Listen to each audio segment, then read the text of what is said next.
ప్రభునందు ప్రియులారా, ప్రభు నామమున మీకు వందనములు. ఈరోజు దేవుని యొక్క వాక్య ధ్యానము యాకోబు పత్రిక 2వ అధ్యాయం 18-19 వచనాలు. అయితే ఒకడు నీకు విశ్వాసమున్నది, నాకు క్రియలు ఉన్నవి. క్రియలు లేకుండా నీ విశ్వాసము నాకు కనబరచుము. నేను నా క్రియల చేత నా విశ్వాసము నీకు కనపరుతునని చెప్పాను. దేవుడు ఒక్కడే అని నీవు నమ్ముచున్నావు. అలాగున నమ్ముట మంచిదే. దయ్యములను నమ్మి వణుకుచున్నవి. దేవుడు ఈ మాటలు దీవించి ఆశీర్వదించునుగాక. గమనించండి ప్రియులారా, మన ప్రభు ఈ లోకములో సేవ చేయుచుండగా ఆయన తరచుగా దయ్యములను వెళ్ళగొట్టాడు. అలా చేసే అధికారాన్ని తన శిష్యులకు కూడా ఇచ్చాడు.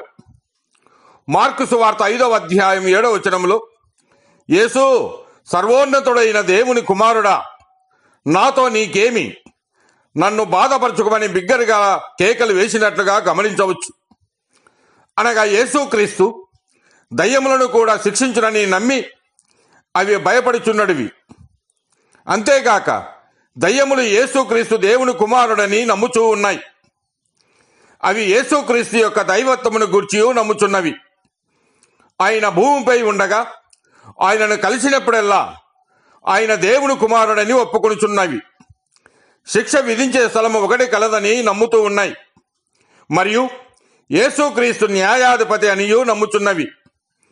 అందుకే దేవుని శక్తి గల మాటకు అవి లోబడుతూ ఉన్నాయి.